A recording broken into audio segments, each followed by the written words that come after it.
Hi friends, welcome back to my channel. ಇವತ್ತಿನ ವಿಡಿಯೋದಲ್ಲಿ ಕೆಲವೊಂದು ಯೂಸ್ಫುಲ್ ಟಿಪ್ಸ್ಗಳನ್ನು ನೋಡೋಣ.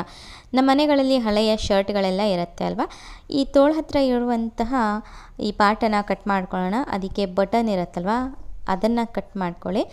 ಸೊ ನೋಡಿ, ನಾನಿಲ್ಲಿ ಕಟ್ ಮಾಡ್ಕೊಂಡಿದ್ದೀನಿ. ಇದನ್ನು ನೀವು ವಯರನ್ನು ಆರ್ಗನೈಸ್ ಮಾಡೋಕ್ಕೆ ಇಡ್ಬೋದು.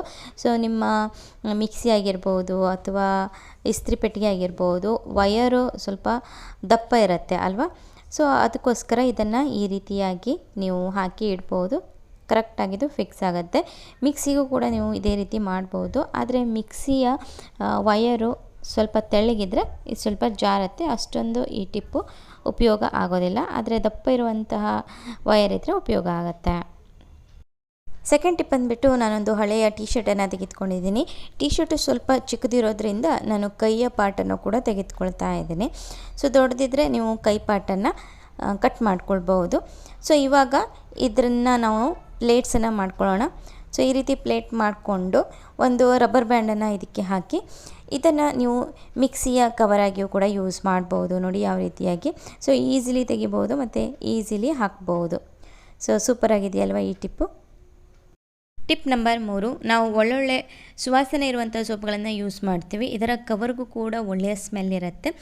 ಇದನ್ನು ಬಿಸಾಡುವ ಬದಲು ನೀವು ತೊಳೆದಿರುವಂತಹ ಬೆಡ್ಶೀಟ್ ಅಡಿಗೆ ಹಾಕಿಡೋದ್ರಿಂದ ಒಳ್ಳೆಯ ಸ್ಮೆಲ್ ಬರ್ತಾ ಇರುತ್ತೆ. ಅಥವಾ ನೀವು ನಿಮ್ಮ ಟವಲಲ್ಲಿಯೂ ಕೂಡ ಹಾಕಿಡೋದ್ರಿಂದ ಒಳ್ಳೆಯ ಸ್ಮೆಲ್ ಬರ್ತಾ ಇರುತ್ತೆ.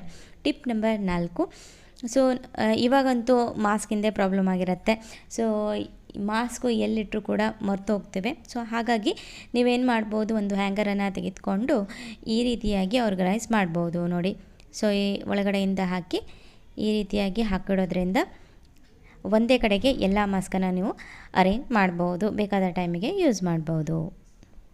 ಟಿಪ್ ನಂಬರ್ 5, ನಮ್ಮ ಕ್ಯಾಲೆಂಡರ್ಗಳಿಗೆ ಈ ರೀತಿಯ ಹುಕ್ಕಿರುತ್ತೆ. ಕೆಲವೊಂದು ಸಾರಿ ಅದು ಕಟ್ಟಾಗಿಬಿಡತ್ತೆ, ಇನ್ನು ಕೆಲವೊಂದು ಸಾರಿ ಹುಕ್ಕಿರುತ್ತೆ, ಆದರೆ ಸಿಕ್ಸ್ಲಿಕ್ಕೆ ಮೊಳೆ ಇರೋದಿಲ್ಲ. ಆವಾಗೇನು ಮಾಡಿ, ಒಂದು ಬಟ್ಟೆಯ ಕ್ಲಿಪ್ಪನ್ನು ತೆಗೆದುಕೊಂಡು ನಿಮ್ಮ ಕಿಟಕಿಗೂ ಕೂಡ ನೀವು ಈ ರೀತಿ ಹಾಕಿಡ್ಬೋದು.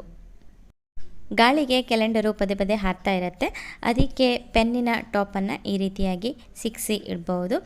ಹಾಳೆಗಳು ಕಡಿಮೆ ಇದ್ದಾಗ ಈ ಟಿಪ್ಪು ವರ್ಕ್ ಆಗಲ್ಲ. ಅದ್ರ ಬದಲು ನೀವು ಹೇರ್ ಕ್ಲಿಪ್ಪು ಅಥವಾ ಹೇರ್ ಪಿನ್ನನ್ನು ಯೂಸ್ ಮಾಡ್ಬೋದು.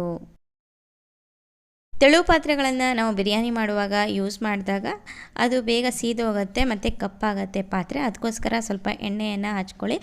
ಹಾಗೂ 2 ಪೊಟೆಟೊ ಅಥವಾ ಆಲೂಗಡ್ಡೆಯನ್ನು ಈ ರೀತಿಯಾಗಿ ಸ್ಲೈಸ್ ಮಾಡಿಕೊಂಡು ಸುತ್ತಲೂ ಈ ರೀತಿ ಕವರ್ ಮಾಡಿಕೊಂಡು ನಂತರ ನೀವು ದಮ್ ಹಾಕಿ ಬೇಯಿಸೋದ್ರಿಂದ ಬಿರಿಯಾನಿ ಕೂಡ ಚೆನ್ನಾಗಿ ಬರುತ್ತೆ. ಹಾಗೂ ನಿಮ್ಮ ಪಾತ್ರೆ ಕೂಡ ಹಾಳಾಗಲ್ಲ. ಈ ಟಿಪ್ಸ್ಗಳು ಇಷ್ಟ ಆದರೆ ದಯವಿಟ್ಟು ಲೈಕ್ ಮಾಡಿ, ಶೇರ್ ಮಾಡಿ ಹಾಗೂ ಚಾನಲ್ಗೆ ಸಬ್ಸ್ಕ್ರೈಬ್ ಮಾಡಿ. Thank you.